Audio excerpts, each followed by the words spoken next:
하나님의 말씀 누가복음 10장 25절부터 37절까지 우리 함께 보도록 하겠습니다.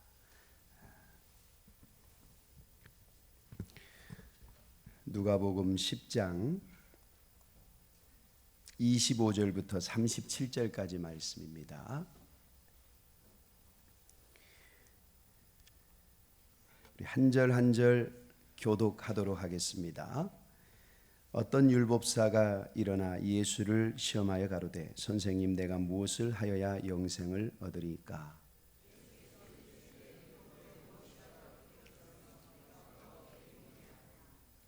대답하여 가로되 내 마음을 다하며 목숨을 다하며 힘을 다하며 뜻을 다하여 주 너의 하나님을 사랑하고 또한 내 이웃을 내 몸과 같이 사랑하라 하였나이다.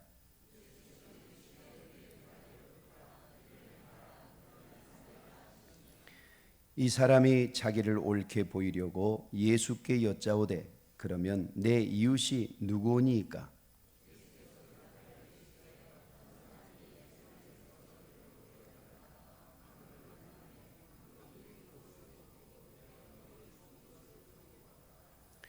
마침 한 제사장이 그 길로 내려가다가 그를 보고 피하여 지나가고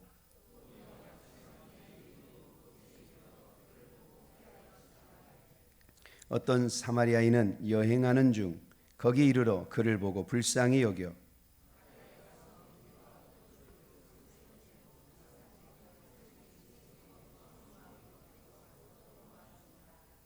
이튿날에 데나리온 둘을 내어 주막 주인에게 주며 가로되 이 사람을 돌보아 주라. 부비가 더 들면 내가 돌아올 때에 갚으리라 하였으니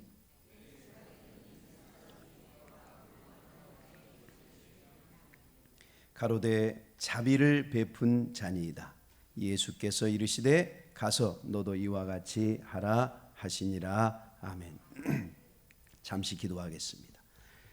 하나님 아버지 참 감사합니다.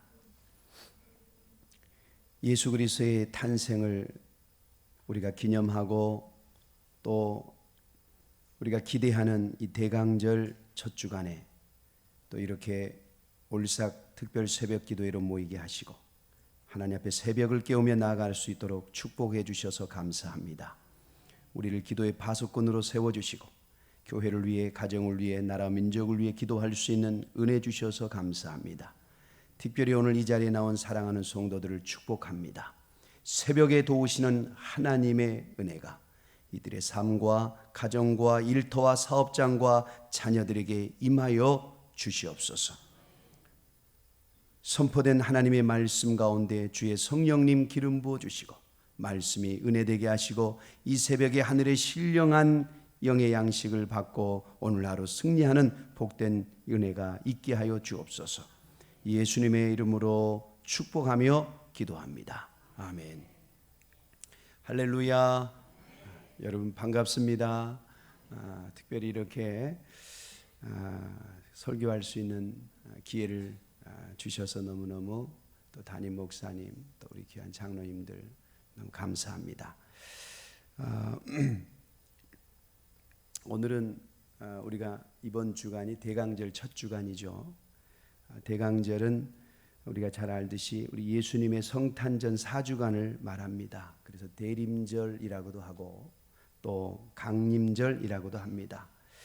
여러분 대강절은 우리 주님의 오심을 기다리며 주님을 기다리는 바른 자세를 가담는 그런 절기입니다. 그래서 특별히 이 대강절은 우리에게 어떤 의미를 주느냐?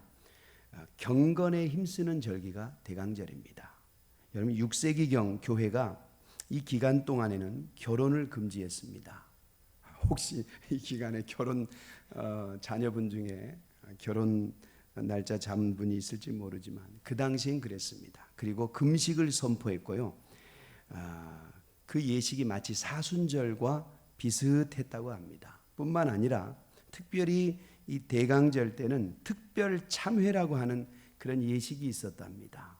그러니까 과거에 내 죄를 하나님 앞에 특별히 참회하면서 내 자신을 뒤돌아보는 그러한 예전이 있었다. 그러니까 여러분, 물론 대강절은 우리 예수님의 오심을 기다리는 기쁨의 절기죠. 하지만 초대교회 교인들은 기쁨 속에서도 경건을 잃지 않았던 것입니다. 그러니까 예수님의 탄생을 우리가 기다리며 기뻐하면서 오늘 이렇게 여러분들께서 이 새벽에 나오셔서 정말 하나님 앞에 예배하며 기도하며 경건 생활을 하듯이 초대교회도 동일하게 이러한 모습으로 예수님의 탄생을 기다렸다 이 말입니다. 그래서 우리 또한 이 대강절을 맞이하여서 다시 한번 우리의 신앙을 되돌아보는 기회가 되시기를 예수님의 이름으로 축원을 드립니다. 저희와 같은 서울에 있는 어느 교회에서 있었던 일입니다. 하루는 그 교회 권사님께서 목사님을 찾아왔어요. 목사님, 긴히 드릴 말씀이 있어서 왔습니다. 어려움 마시고 말씀하세요. 그랬더니 그 권사님 하시는 말씀이, 목사님, 저 아무래도 권사 못하겠어요. 그래서 아니 권사님 무슨 말씀이세요? 지금까지 잘 해오셨잖아요. 아이, 일도 많고 너무 바쁘고 해서 집사하고 바꿨으면 좋겠습니다. 저 다시 집사로 내려가게 해달라고. 그래서 그 목사님께서 아니 권사는 못하고 집사는 하실 수 있겠어요? 네, 가만히 보니까 집사는 새벽 기도도 하지 않고 또 하는 일도 별로 없고 이름만 가지고 있어도 되잖아요. 그 목사님이 참 어처구니가 없죠. 아마 우리 순복음교회는 이런 생각을 가지고 있는 분들이 한 분도 아마 없으실 겁니다. 할렐루야. 어느 교회 여집사님이 담임 목사님께서 권면을 했답니다. 왜냐하면 이렇게 지켜보니까 열심히 하다가 요즘은 안 하는 거예요. 그래서 집사님, 요즘 왜 새벽 기도 안 하세요? 왜 하나님 앞에 11조도 드리지 않습니까? 온전한 11조를 드려야 물질의 축복받고 하나님이 지켜주시죠. 그러자 그렇게 권면했더니 그 집사님이 목사님, 권사님도 새벽 기도 안 하고 저녁 예배도 나오지 않는데 집사인 내가 새벽 기도하고 저녁 예배를 왜 나가야 됩니까? 아무개 권사님은 11조도 하지 않고 감사헌금도 하지 않아도 하는 일들이 잘만 되던데 집사인 내가 꼭 11조 해야 되나요? 이렇게 대답하더랍니다. 그러니까 여러분, 남이 안 한다고 내가 안 해도 된다는 것은 신앙도 믿음도 아니죠. 그렇다면 그 사람 죽으면 따라서 죽어야죠. 여러분, 그런 분은 하나님의 축복을 받을 수 없죠. 길고 짧은 것은 심판대 앞에, 주님의 심판대 앞에 가보아야 합니다. 주님의 심판대 앞에서는 모든 것이 벌거벗은 것처럼 드러날 것이다. 히브리서 4장 13절에 지으신 것이 하나도 그 앞에 나타나지 않음이었고 우리의 결산을 받으실 이의 눈앞에 만물이 벌거벗은 것 같이 드러나리라. 여러분, 우리가 정말 하나님 앞에서 깨달아야 할 것이 있습니다. 이와 같이 나의 불신앙적 행동이 나 하나만으로 끝나는 것이 아니라 다른 사람이 따라 행하여 함께 하나님의 진노를 당하게 된다는 사실입니다. 자신의 이와 같은 불신앙적 신앙생활이 남에게 믿음의 상처를 준다거나 실족해 하는 사람은 하나님의 책망을 피할 수가 없어요. 우리 예수님께서 마태복음 18장 6절에 누구든지 나를 믿는 이 작은 자 중 하나를 실족하게 하면 차라리 연자 맷돌이 그 목에 달려서 깊은 바다에 빠뜨리는 것이 나으니라. 실족하게 하는 일들이 있음으로 말미암아 세상에 화가 있도다. 실족하게 하는 일이 없을 수는 없으나 실족하게 하는 그 사람에게는 화가 있도다 그랬어요. 여러분, 왜 잘 못하는 사람을 본받으려고 하십니까? 기왕이면 신앙생활 잘하는 사람을 본받으세요. 도둑놈 따라가면 결국 도둑놈 됩니다. 노름꾼 따라가면 결국 노름꾼 돼요. 게으름뱅이 따라가면 결국 게으름뱅이가 됩니다. 여러분, 지금은요, 이 시대는 곡식과 가라지가 함께 공존하는 시대예요. 그러나 언제까지 함께 자라지 않습니다. 추수 때가 되면 악한 사람은 여러분 하나님께서 다 뽑아서 먼저 가라지를 뽑아서 묶어서 지옥불에 던지리라 그랬습니다. 마태복음 13장 29절에 주인이 가로되 가만두어라. 가라지를 뽑다가 곡식까지 뽑을까 염려하노라. 둘 다 추수 때까지 함께 자라게 두라. 추수 때에 내가 추수꾼들에게 말하기를 가라지는 먼저 가두어 불사르게 단으로 묶고 곡식은 모아 내 곡간에 넣으리라. 여러분, 마지막 때가 되면요, 악한 사람은 더 악해져요. 그리고 선한 사람은 더 선해진다고 했습니다. 믿음이 없는 사람은 자꾸만 하나님과 멀어지고 교회와 멀어지고 그러면서 세상과는 가까워져요. 요한계시록 22장 10절에 불의를 행하는 자는 그대로 불의를 행하고 더러운 자는 그대로 더럽고 의로운 자는 그대로 의를 행하고 거룩한 자는 그대로 거룩하게 하라. 보라, 내가 속히 오리니 내가 줄 상이 너에게 있어 각 사람에게 그 행한 대로 갚아주리라. 여러분, 집사님, 권사님, 안수집사님, 장로님 이름만 가지고 있는 것이 아닙니다. 그냥 부르기 좋으라고 붙여진 이름이 절대로 아니죠. 교회에서 받은 직분은 그 직분이 어떤 것이든 간에 죽도록 충성하라고 주신 직분이에요. 믿으시면 아멘 하시기 바랍니다. 내가 죽도록 충성하라. 그리하면 내가 생명의 면류관을 너에게 주리라. 지난주에 어떤 분이 저한테 그래요. 목사님, 제가 없어도 잘 돌아가네요. 제가 그랬어요. 요즘 왜 이렇게 안 보이세요? 제가 그랬더니 목사님, 제가 없어도 잘 돌아가는데요. 그러시더라고요. 그래서 제가 근데 그분의 그 말씀이 제가 묵상이 되는 거예요. 제가 없어도 잘 돌아가네요. 그래서 제가 되물어 봤어요. 우리 교회 박병도 목사가 없으면 돌아갈까? 잘 돌아갈까? 제가요, 우리 은평중앙교회 내가 없으면 잘 돌아갈까? 그랬더니 제 마음속에도 잘 돌아가지. 잘 돌아가지. 우리 교회 제가 없어도 잘 돌아갑니다. 맞아요. 그분 없어도 잘 돌아갑니다. 정말 그래요. 왜요? 주님의 교회는 주님이 운영하시거든요. 제가 없어도 잘 돌아가요. 여러분, 그분이 없어도 맞아요. 잘 돌아가요. 그런데 그래서 제가 너무너무 하나님께 감사해요.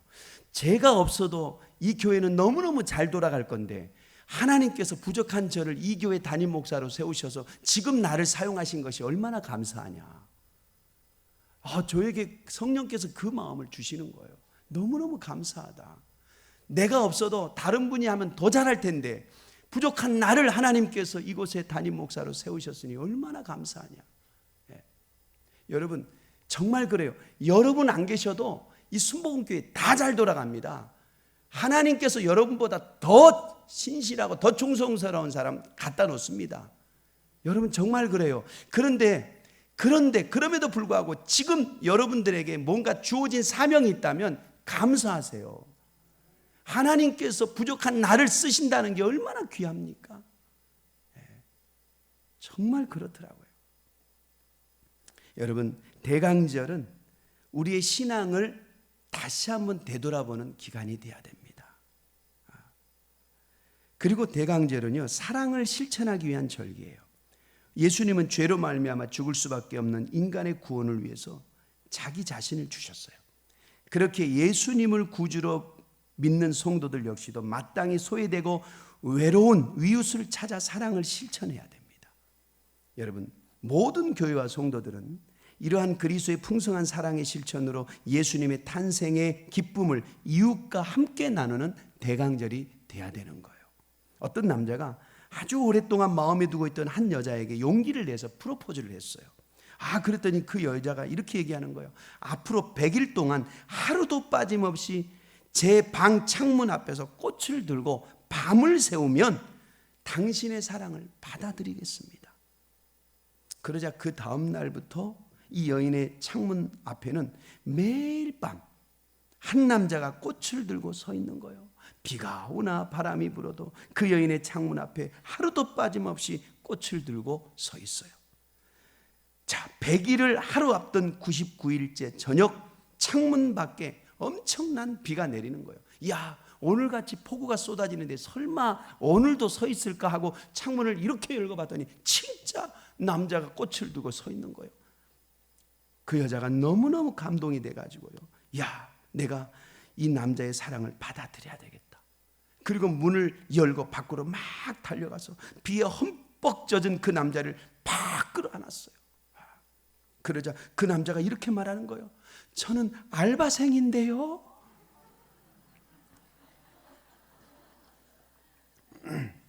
알바생이랴. 여러분, 질문 하나 드릴게요. 사랑을 돈으로 살 수 있을까요? 없습니다. 그렇죠. 없어요. 제가 늦동에 아들이 있어서 초등학교 2학년인데요.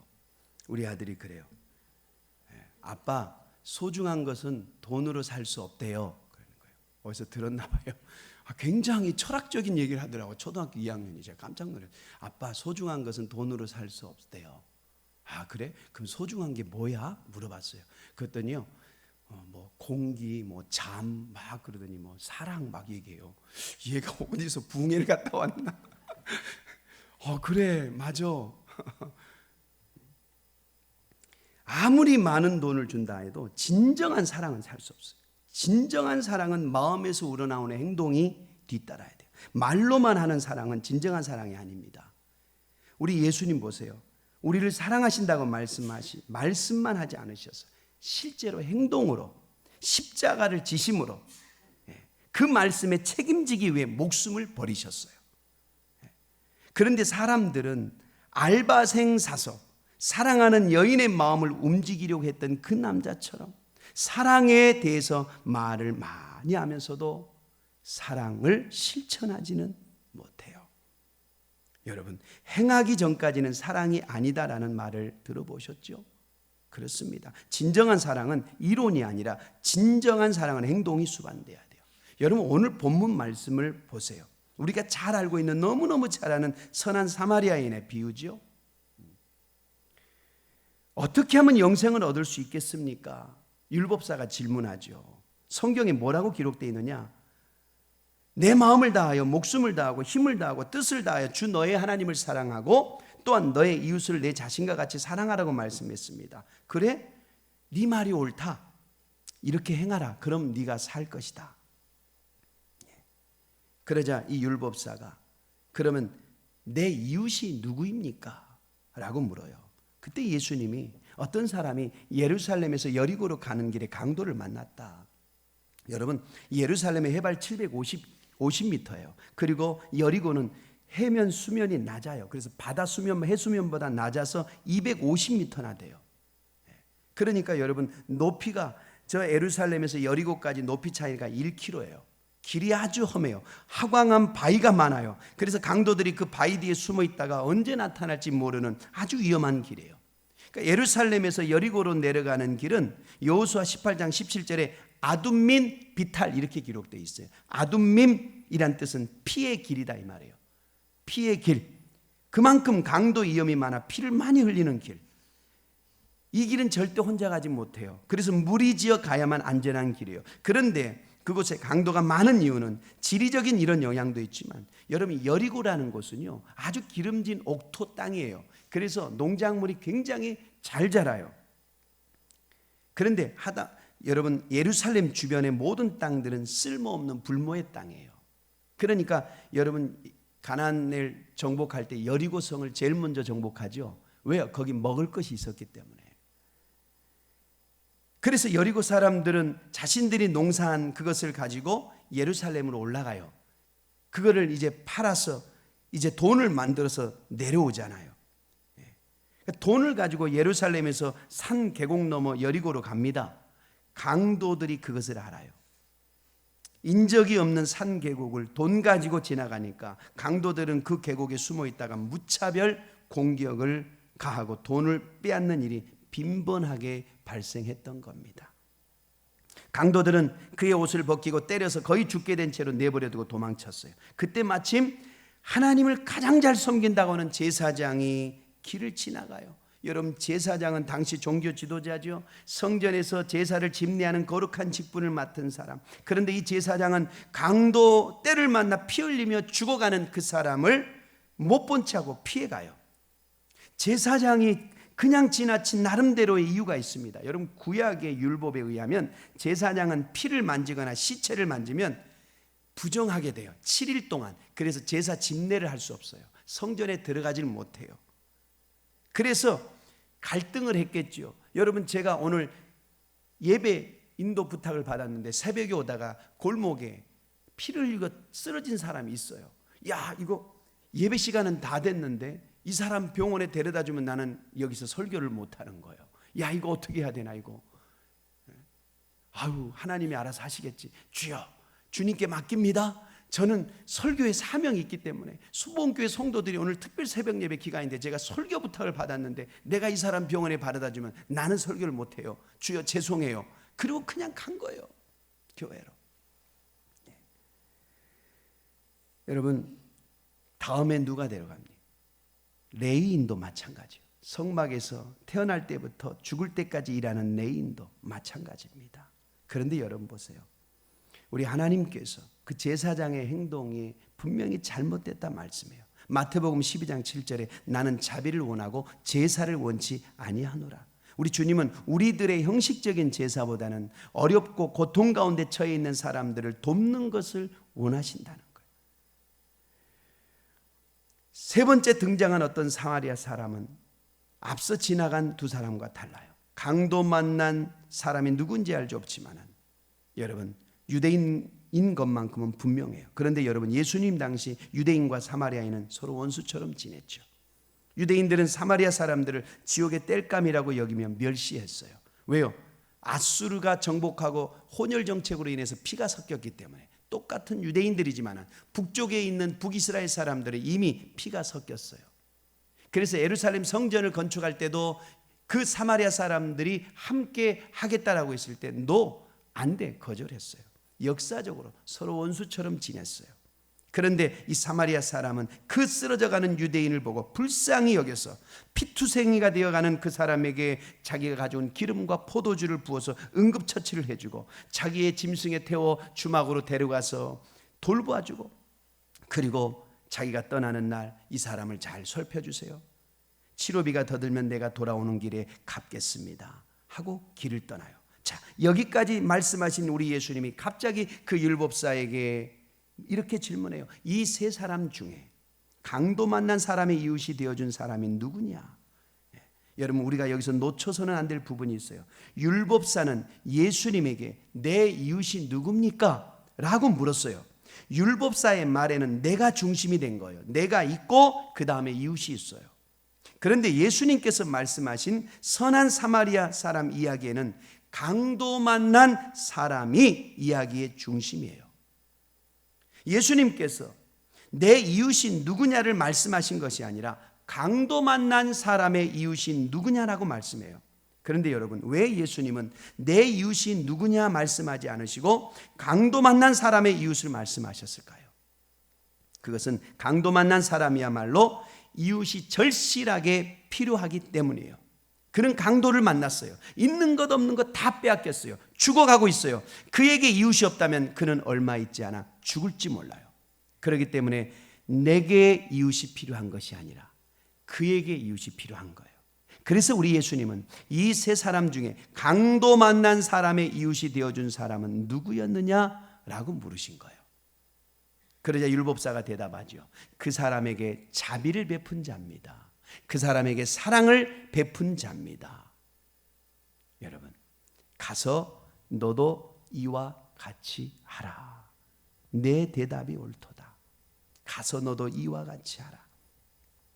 여러분, 아까 말씀드렸듯이 여러분, 사마리아 사람과 유대인들은 여러분 역사적으로 상종 못할 사람들로 이미 분열이 됐어요. 긴 역사 속에서 남과 북의 미움과 적개심은 아예 원수관계가 되어버렸어요. 요한복음 4장에 예수님이 사마리아 여인에게 말을 건넬 때 어찌하여 유대인 남정인 당신이 나에게 물을 달라고 하십니까? 유대인과 사마리아인은 아예 상종조차 하지 않는다는 요한복음 4장 9절의 이 말은 극심한 적개심과 계속되는 어떠한 그런 증오심이 역사적으로 계속되고 있다는 증거예요. 그런데 이 사마리아 사람이 자신의 원수여 증오의 대상인 유대인을 아무 조건 없이 도와줬어요. 그러니 가서 너도 이와 같이 하라, 이 말씀 속에는 나의 원수, 아버지의 손조의 원수, 역사적 전통과 관습에 유전되어 온 원수를 돌보고 싸매고 먹이우고 쉬게 하는 삶을 살아라, 이런 의미가 있어요. 정말 어렵고 어려운 명령이죠. 나를 욕하고 핍박하고 죽이려 드는 사람을 사랑하는 삶, 그런 삶이 계명을 지키는 것이고 영생을 살게 하는 삶이라는 겁니다. 여러분, 이 삶의 명령은 도덕이 아니에요. 이웃 차원의 것이 아니에요. 이 삶은 바로 뭐예요? 영생을 얻는 삶에 대한 예수님의 대답인 거예요.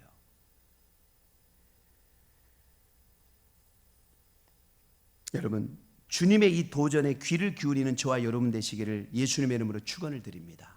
가서 너도 이와 같이 하라. 이 주님의 이 음성을 듣는 저와 여러분이 되시기를 바랍니다.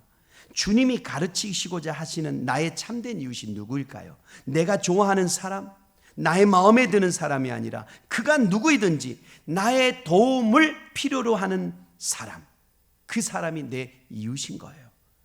내 진정한 이웃이란 나에게 유익이 되는 사람이 아니라, 나에게 필요한 사람이 내 이웃이 아니라 나의 도움이 필요한 사람이 내 이웃이라는 겁니다.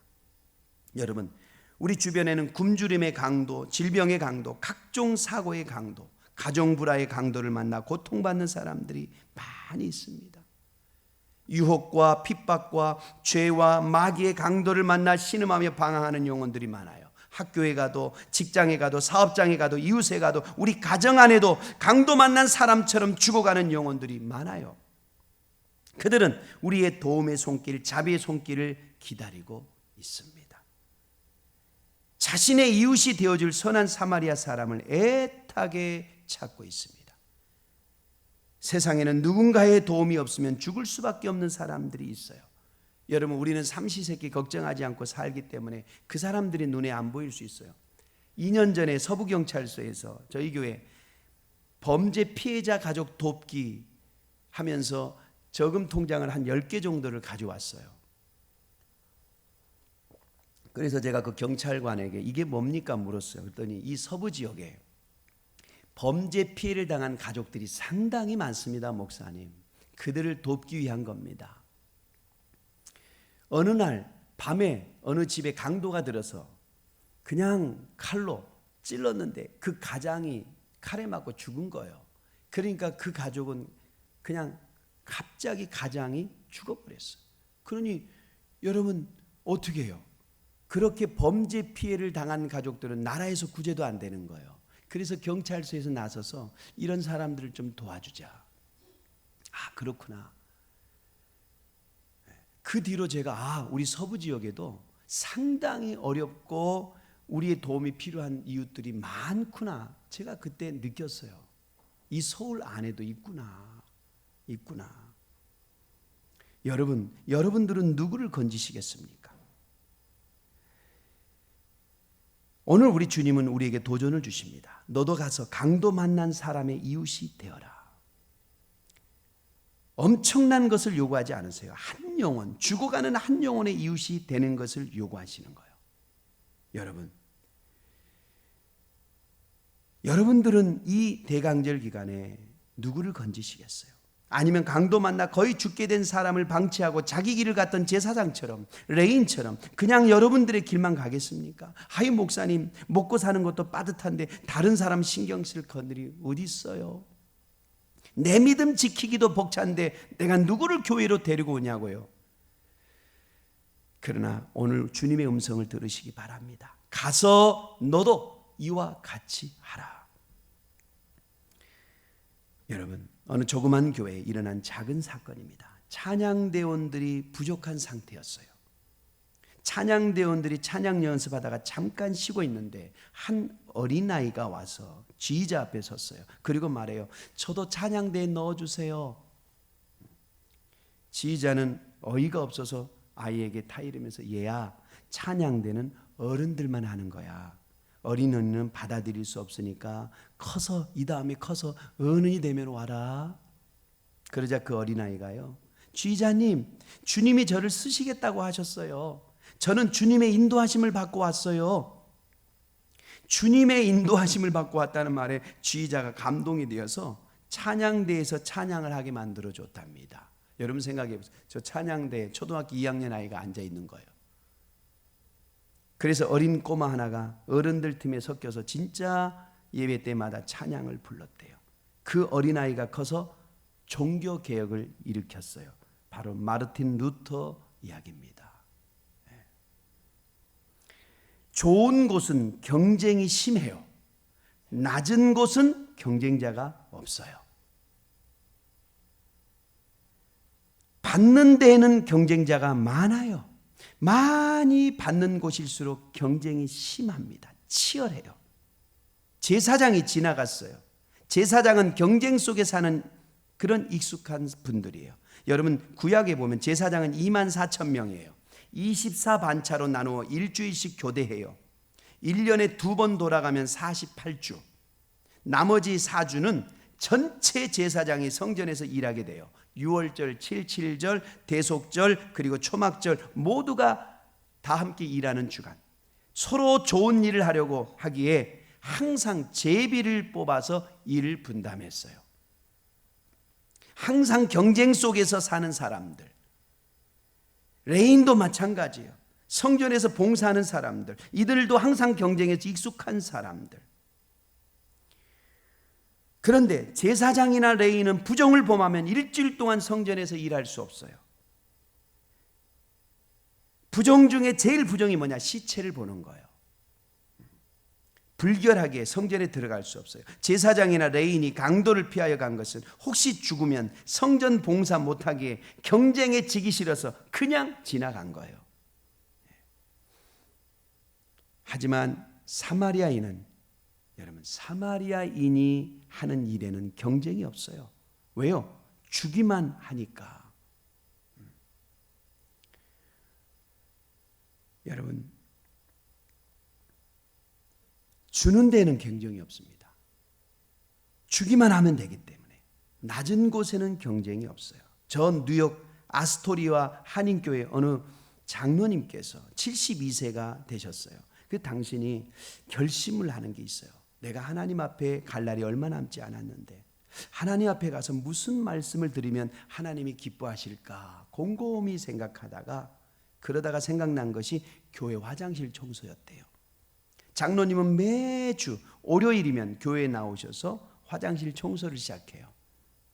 하나님 앞에 갈 때까지 하기로 작정했어요. 지금 80세예요. 만 8년을 한 주도 결석하지 않고 꾸준히 하신다는 거예요. 그 시간이 일주일 모든 시간 중에 가장 행복하고 즐거운 시간이라는 고백을 해요. 여러분, 청소하는 일에는 경쟁자가 없어요. 낮은 곳에는 경쟁이 없어요. 그렇다고 여기 계신 분들도 다 뭐 청소하세요 이런 의미가 아닙니다. 그렇게 받아들이지 마시고, 제가 말씀드리고자 하는 것은 정말 우리가 일평생 내가 하나님 앞에 무엇을 통해서 기쁘게 해야 될 것인가, 그것을 깊이 한번 묵상하는 그러한 시간이 되었으면 좋겠다는 겁니다. 다 다르겠죠, 사람마다. 저희 교회도 어느 젊은 한 집사가 하나님께 은혜를 받았어요. 가족이 엄청난 큰 아픔이 있었고 남편이 간 이식을 할 수밖에 없는 상황에서 기적적으로 하나님이 간을 치료해 주신 거예요. 그래서 자기는 평생 화장실 청소해야 되겠다. 그래서 그 젊은 집사가 매주 화장실 청소를 해요. 아주 오랫동안, 지금 한 5년, 6년째 하고 있어요.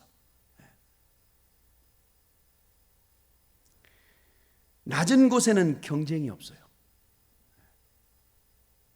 받으려고 하는 데는 경쟁자가 쥐 끌듯이 끌고 있어요. 많이 준다고 하면 더더욱 경쟁자가 많아요. 로또 복권 1등 당첨률이요, 저 비행기 타고 저 밑에 운동장에 앉아있는 파리 눈을 화살로 맞추는 확률이랍니다.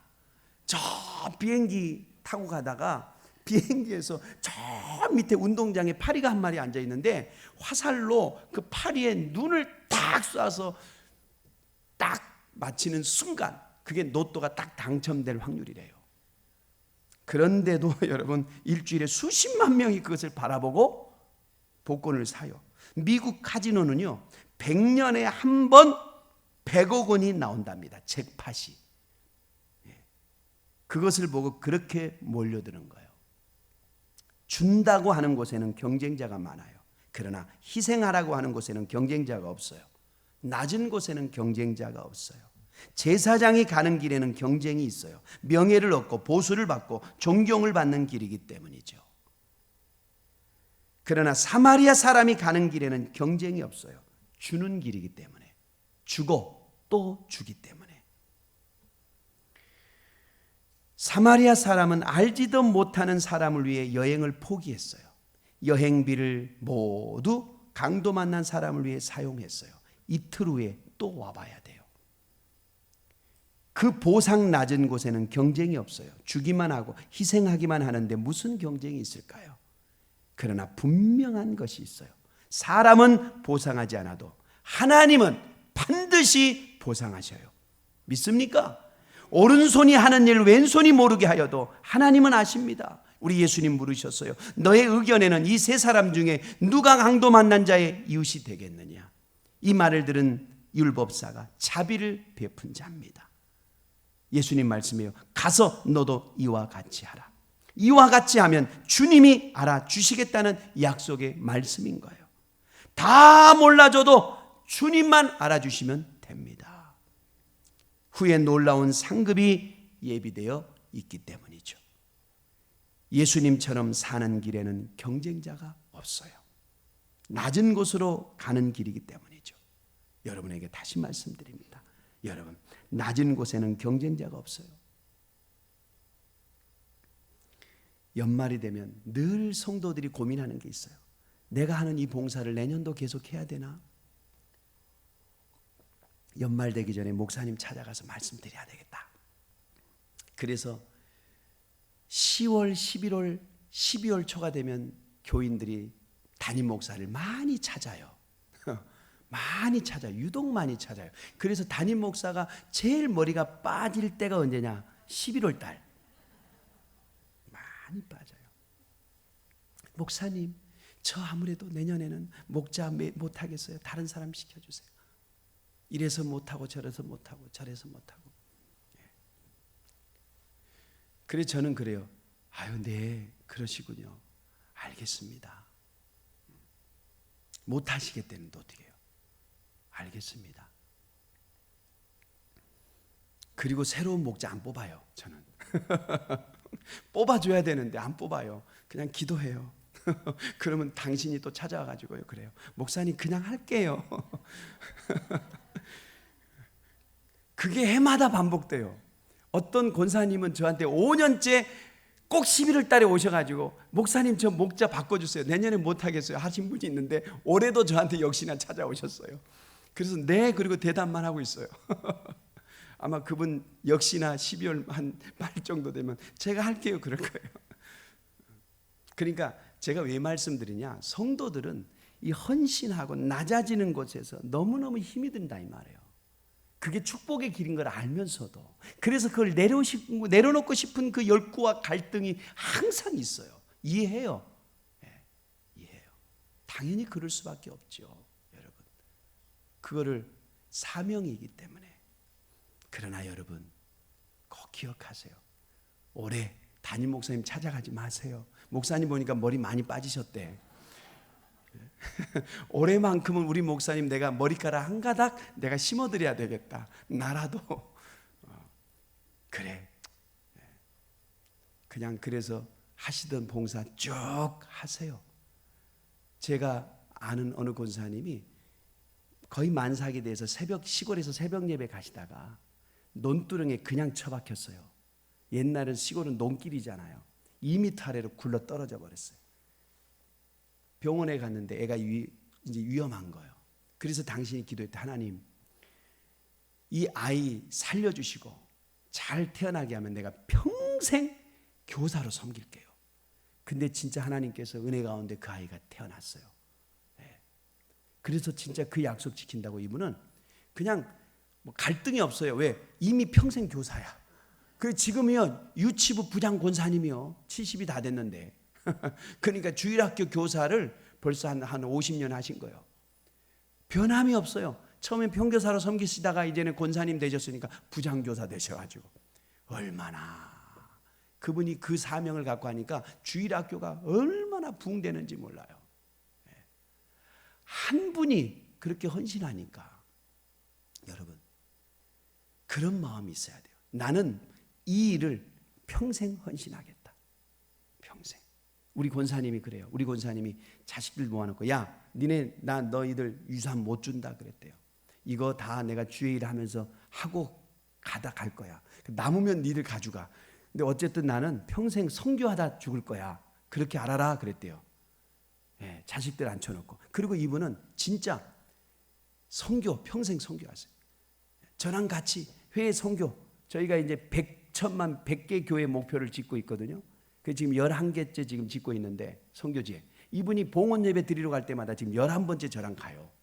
당연히 가는 거예요. 이분은 자기 자비로 갑니다. 한 번 가면 한 100만 원 넘게 들어요. 자기가 다 자기 자비로. 목사님 저는 이 선교 평생 하기로 했어요. 가서 헌금하고 가고. 그냥 이분은 고정 멤버야. 왜? 평생 자기는 선교하는 걸로 헌신했기 때문에 죽는 날까지. 그런 여러분 마음이 있어야 된다 이 말씀입니다. 뭔가 내가 한 가지는 내가 이것만큼은 내가 평생 주님을 위해서 내가 하겠다. 여러분.